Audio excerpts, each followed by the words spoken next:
right, so let's go ahead and dive in. And I think there's a lot of confusion out there. Is a token, is it property? Is it a currency? Is it a commodity? Is it a security? Nobody really knows, it seems like. Yes. And yes to all of the above.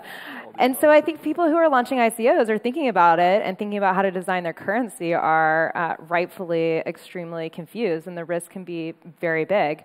And all the regulatory bodies are saying different things, and it almost seems like maybe people who are launching ICOs actually have a pretty long runway before maybe the regulation takes place. I don't know, it's a question that I would pose to the panel, but you all have a really diverse range of backgrounds and experience, and so I'm really excited to jump into this panel. I think I want to start with what now? With all of these regulatory bodies saying different things, how do you all work very closely with ICOs and token creation, so what do you advise the people that come to you asking for help and asking for your guidance? Because it seems like such a complicated space, and I'd love to really deep dive into this. We've got about half an hour, and would love to hear what you say. So maybe I'll start with Lowell on the end. I know you kind of touched on some of this in your presentation, so we will work our way down. Feel free to jump in as you want.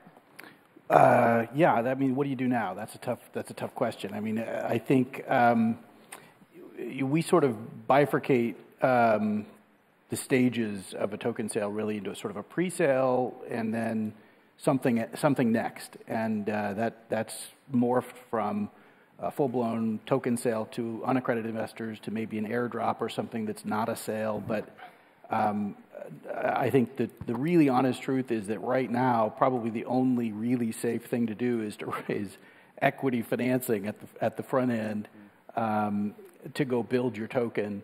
I think there's sort of shades of gray.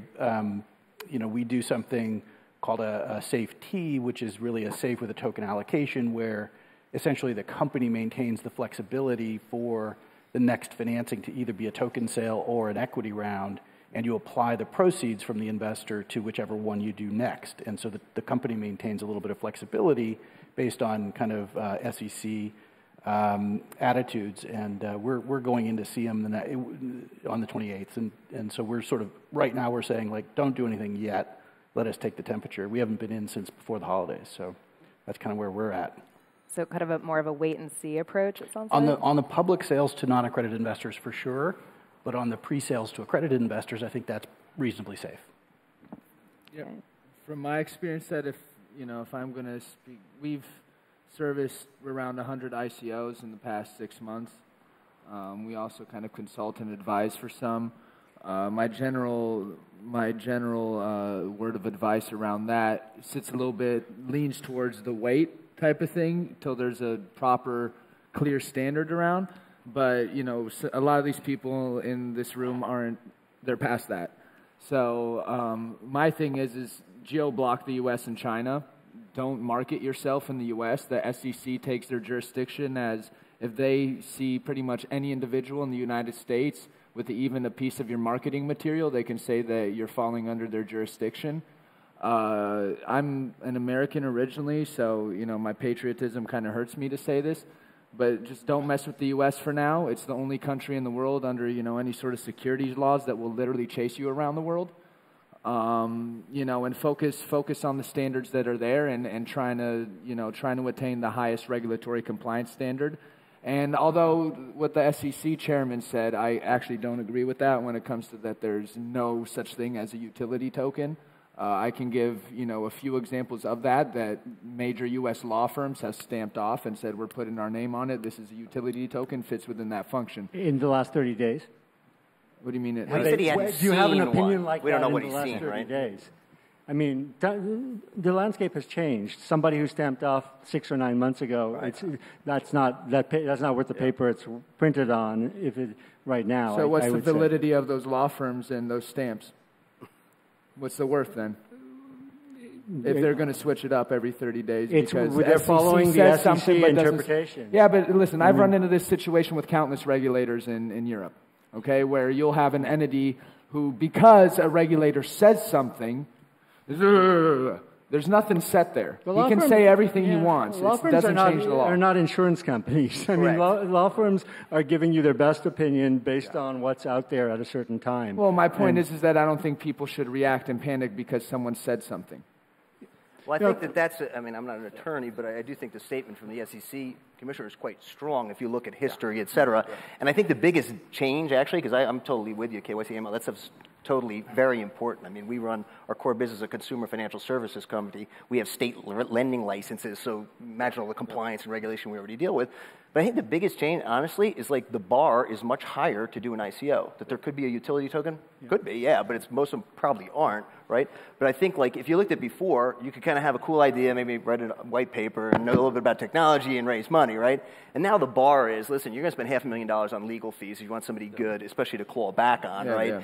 And you're going to need to have a real product. Like, the bar is just tremendously higher, I guess.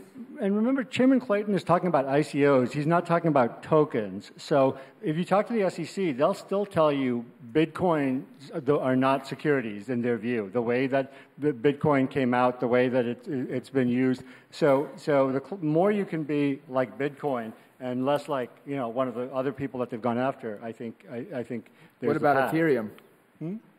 I think there's some question. Yeah. I think there's some question about that. Yeah, I think it's gray, right?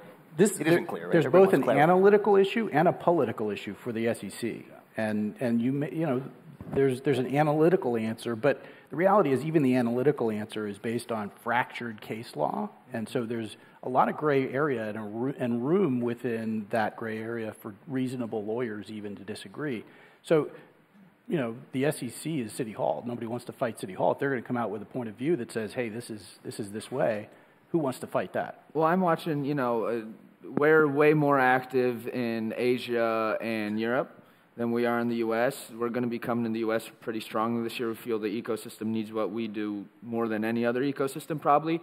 But it's really sad to watch, you know, the most innovative, let's say progressive business, creative culture that ever existed fall behind in this. And I realize it's actually one of the strengths of how our system is set up to where we don't centralize everything in a federal government central point, and we allow states to have their own rights and their own approaches. I mean, when it comes to this, it's actually hurt it because it's segmented it across the board. The SEC has historically regulated through this kind of like gray area. We don't want to tell you where the line is because we don't want you to know where the line is. We don't want you to go anywhere close to the line. And since Uber and all the rest of these interesting technologies have come out and challenged the regulatory environment, I think that gray regulatory attitude just doesn't work anymore because, as we've seen in this area, everybody just is comfortable in gray, and that's not good. We need bright lines. Yeah, I think from the perspective of a project, that sort of lack of clarity, that grayness, is one of the trickiest things, particularly if you're a project that wants to do things the correct way.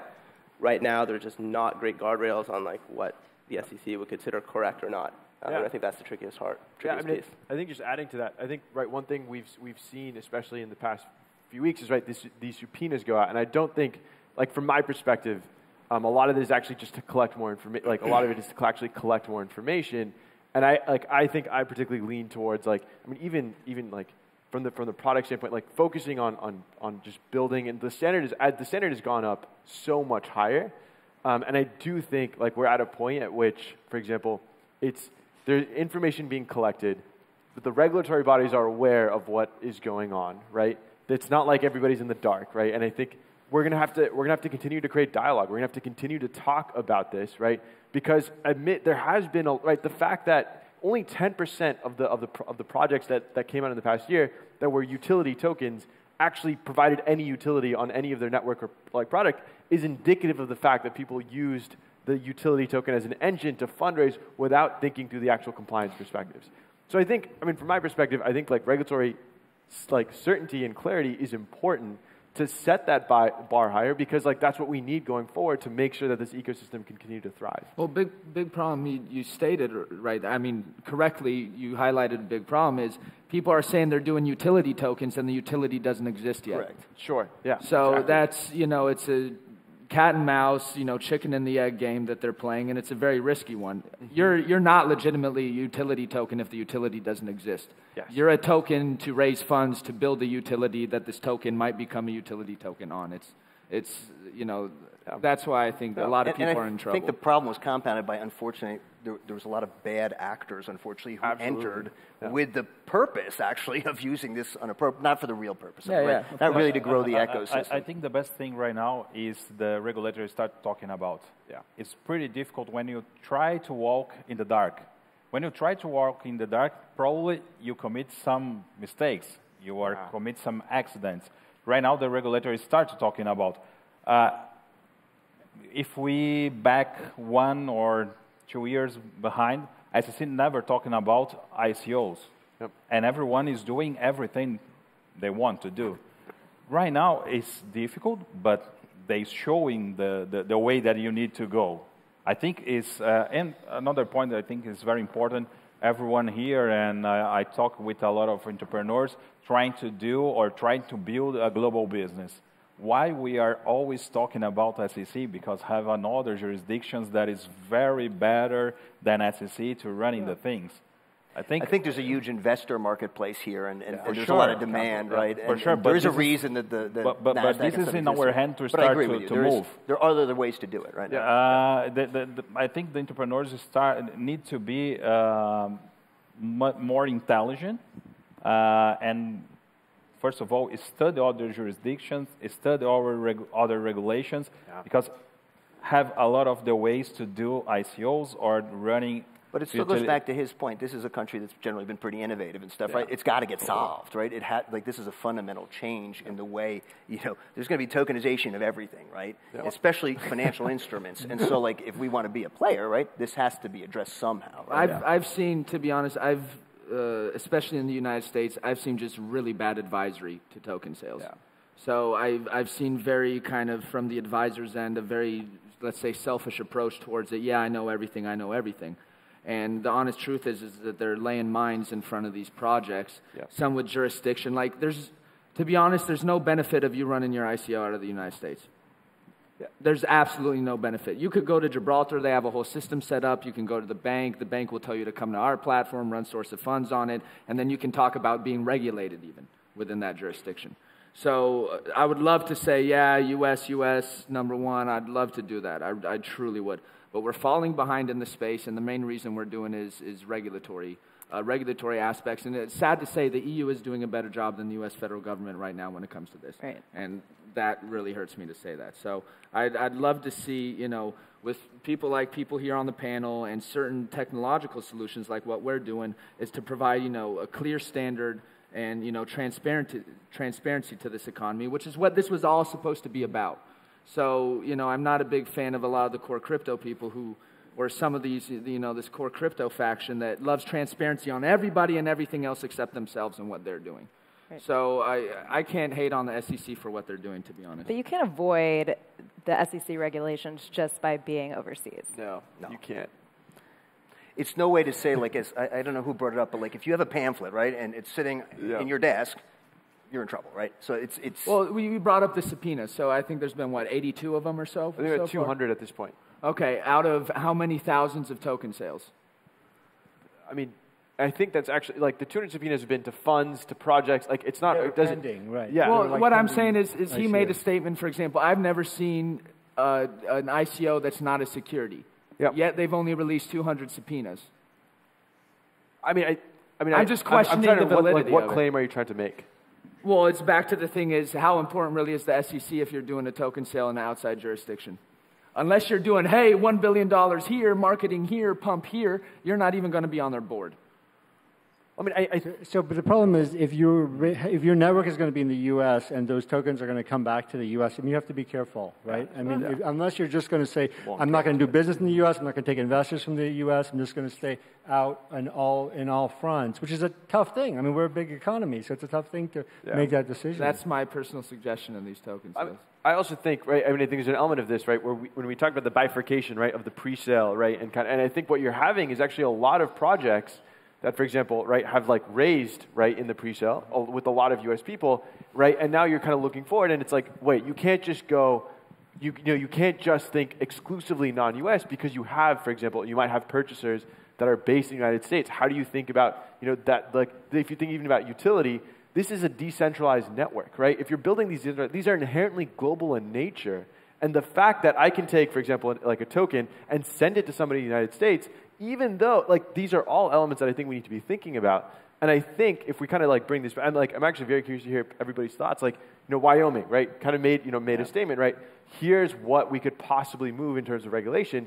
I'm actually like curious, this is kind of a follow-up, like, how do people perceive that as like a step in the right direction? Do we think that's actually something that can be applied, to the broader United States? How do we actually think about, we're on this perspective of like, we know regulation is important, we want to be compliant. How do we actually think about moving the envelope forward?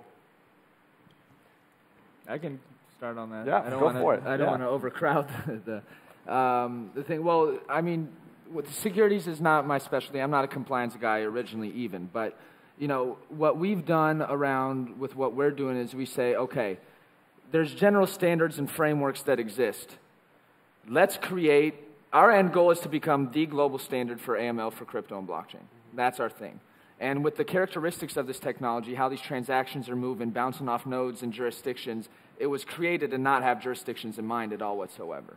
So my biggest thing towards any sort of jurisdiction or government is to say, listen, because it's hurting the entrepreneurs and the innovation the most by not creating a clear standard. That's my only thing towards like SEC and somebody saying something here and somebody saying something there, is there is a market reaction towards it. So our thing is create clear, straightforward, easy to understand frameworks and standards that you can apply across the board. That's why I say we want to become the global standard.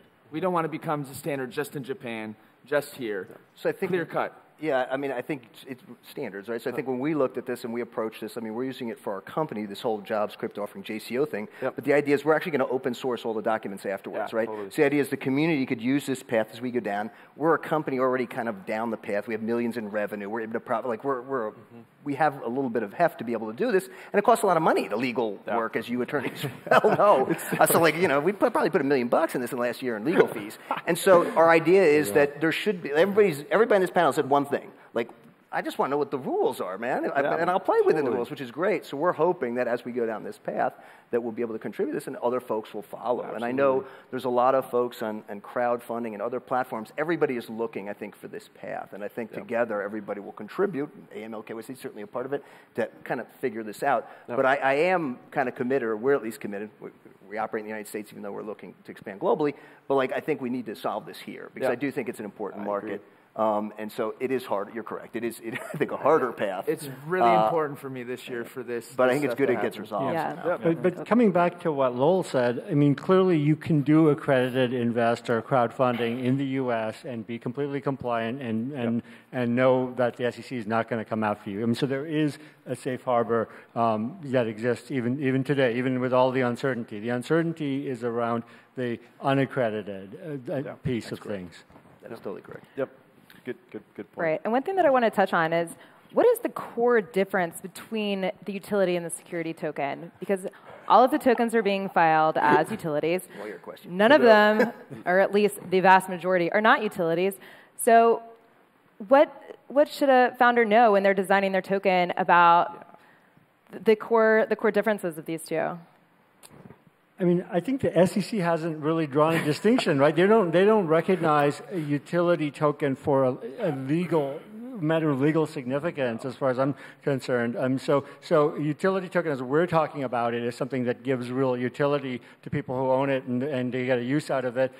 That's great, but it could still be a security. I mean, you have to go through the Howey test to decide whether it's a security or not. And under that test, I mean, it's really how it was offered and what the expectations were given to the buyers. I mean, Lowell, do you? Yeah, I mean, so there's an analytically correct answer here that is still subject to a lot of uncertainty based on, courts, or different courts could decide different things, frankly. But to generalize, I mean, that's why I said efforts of others is really kind of this key prong in the Howey test. I mean, that's really where we're at now. Pre-utility, it's almost certainly, it is a security for sure. And I think the question becomes post-utility. Once it's a fully baked Beanie Baby, it's now something you can, just take and be done with. You don't have to rely on the promoter for any kind of additional efforts. The theory under the case law then would be it's now a non-security. But I think the SEC is saying otherwise. And so that's where we need the bright line is My personal view is I hope the bright line test for the SEC will be something, somewhat of a marketing test. I think pushing it back on marketing and saying, look, as long as you're not promising any particular feature set in the future, you're done. And now it's a non-security. But I have a feeling that we're going to need to have some additional voluntary bells and whistles to get any kind of a safe harbor out of the SEC, maybe a resale lockup that allows use but not resale for some period of time. Something like that would be the kind of feature that might be the quid pro quo for some kind of a safe harbor in that post-utility period. Yep. If I just add a perspective, I think just like from a project perspective, kind of having gone through all of this, I think one thing, actually just one quick comment, I think one thing that's interesting is also there's a cultural perspective around this as well, right? In that this is kind of like going back to this idea of substance over form, right? Where a lot of people, regardless of the utility of the token, have seen them as investment vehicles in which regardless of your have some sort of function, you can kind of see the usage of these tokens as being traded on exchanges, having volatility there. So there's an element here as well where I think it's not just on the project's perspective, but also a shift in how we actually view tokens, right? Not just as this being get rich quick, I'm going to put in my money and it's going to go to the moon, but as for the intended use of these tokens. And so from a project perspective, I think one thing that's interesting, and right, of course, I think there's still a very blurry line here, so definitely consult like proper lawyers, right, to do this. But right, I think where there is no definition, right, in the current playbook of utility token, right, Wyoming has provided some, I think, guidance around some of the things that they think. But I think like the main case that I feel like utility tokens that are trying to be at least are like commodities that are not securities. Commodities can be securities, but trying to be commodities in the sense of I'm giving you a coupon and this is going to allow you to redeem it and use it in this way on this platform, in this network, right? Right, like going to Dave & Buster's, you get tokens and you can use that, right? And I think one thing that projects have really struggled with is actually straddling the line between between security and utility. So for example, when you think about founders getting compensated, advisors getting compensated, employees getting compensated in tokens, that can make it look like a token equity, right? Like this is clearly done so with the expectation of like value going up. So I think one thing that's really interesting, right, is I think a lot of times there's this blurry line, oh, it's just like utility, but like the actual true intent, if we actually look at like the CFTC and what they've said about commodities, is that like a true utility token, right, it looks a lot different than what most projects have done so far, right, if you look at the pack. Lowell actually said something that's really important around this, where you could mechanically, functionally, be a utility token, but if you mess up with one point of communication, even in your Telegram community, and you call somebody an investor, you talk about price. Yeah. So anybody here doing, I'm chief marketing officer as well in my company, anybody here doing a token sale in your community, on your Twitter, whatever it is, watch what you say, watch the legal language that you use. I'm telling you, I've been in communities for token sales of people that we said, don't let them say investor. When they say, well, I'm an investor, tell them they're not an investor and to read the white paper and the language that you use. Because then you're setting up, publicly, you're setting up a reference for speculation. So don't talk about exchanges, especially if you're not listed on it yet. And what these people do in these communities, hit BTC next week. Sunken ship, if the regulator really wants to take a look at it. But I think not only with communication, but with actions.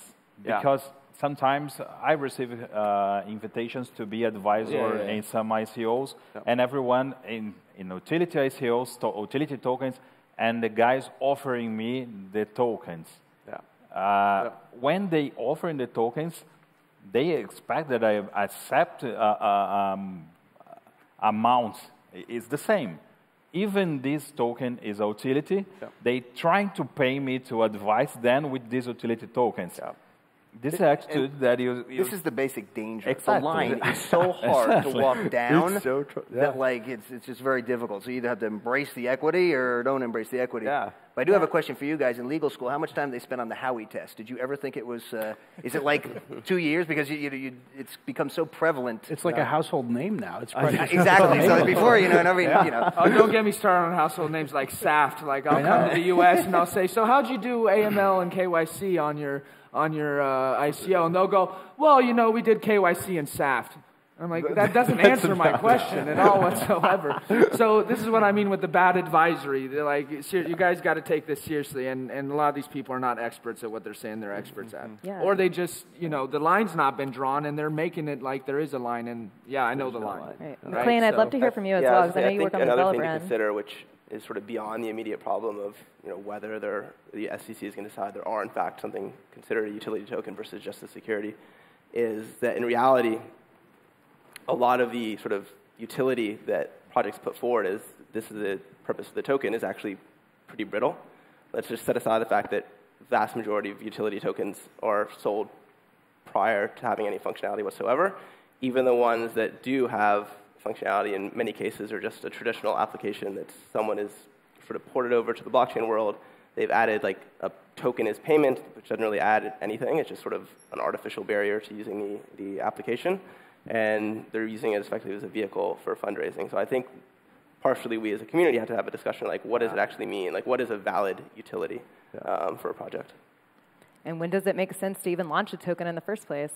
A lot of people are taking, squares and trying to shove them in round, smaller holes when it comes to this, tokenizing aspect. Everyone's Uberizing everything or tokenizing everything. And I think a lot of the times the use case isn't even there for it, to be honest. Simar, you look like you're about to say something. I was about to say, I think it's actually a really valid point, because I think oftentimes there actually isn't enough discussion around, like, yes, we have these rights. It's a very reactive culture, I feel like, at least right now, at least in a lot of parts of this. Hodl. What's that? Hodl. Yeah, hodl. And I think they're actually, greater discussion on what are our standards as like projects, as as people that are trying to be compliant and trying to do things in good faith intent.